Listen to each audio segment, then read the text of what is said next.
10 ఏళ్ళు అడ్డగోలు దోచుకో తిన్నాయని మీరు అంటున్నారు. కనీసం 10 ఏళ్లలో అటు ముఖ్యమంత్రి దగ్గర కేసీఆర్ దగ్గర కానీ, కేటీఆర్ దగ్గర కానీ, హరీష్ రావు దగ్గర ఒక చిన్న పని కూడా చేసుకోలేదు. నన్ను నిజామాబాద్ వరకే పరిమితం చేశారు. నేను చాలా స్వచ్ఛంగా ఉన్నాను, నేను చాలా ధైర్యంగా ఉన్నాను, అందుకే ఇంత నిజాయితీగా ఉన్నాను కాబట్టి పోరాడుతున్నా మీ అందరి మీద అని చెప్తుంది. నుంచే కేసీఆర్ ఇల్లు లేకేడమన్నాడు, పామదులు ఉన్నాడు పాపం. కేటీఆర్ కిరాయి ఇంట్లో ఉంటున్నాడు, హరీష్ రావుకి ఇది అంటున్నాడు. మరి నువ్వు ఏడు ఉంటున్నావు? బ్రహ్మాండమైన బిల్డింగ్లు ఉంటున్నావు.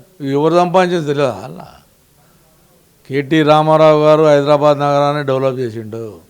కేసీఆర్ గారు, హరీష్ రావు గారు బ్రహ్మాండమైనటువంటి కాళేశ్వరం ప్రాజెక్ట్ తెచ్చి హైదరాబాద్ నగరానికి మంచినీళ్ళు తెచ్చి 24 గంటల కరెంట్ ఇచ్చిన గొప్ప నాయకుడు కేసీఆర్.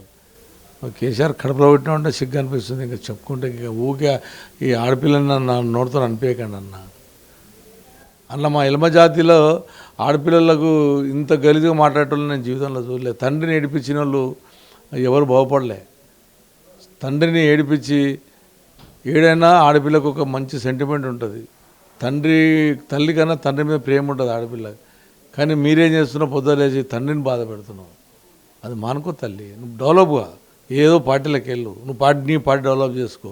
లేకపోతే నువ్వు రోజు పార్టీని బాగు చేయాలని కోరుకుంటున్నావు చూడు, అందులోకి వెళ్ళు. డైరెక్ట్ కండు వేసుకో. రాదు ఎందుకు? ఏ పార్టీలో? కాంగ్రెస్ పార్టీలో వేసుకో. కండు వేసుకొని ఆ పార్టీలో తిరుగు. ఎందుకు దొంగతనాల? ఎందుకు ఇవన్నీ ఆలోచనలు నీకు?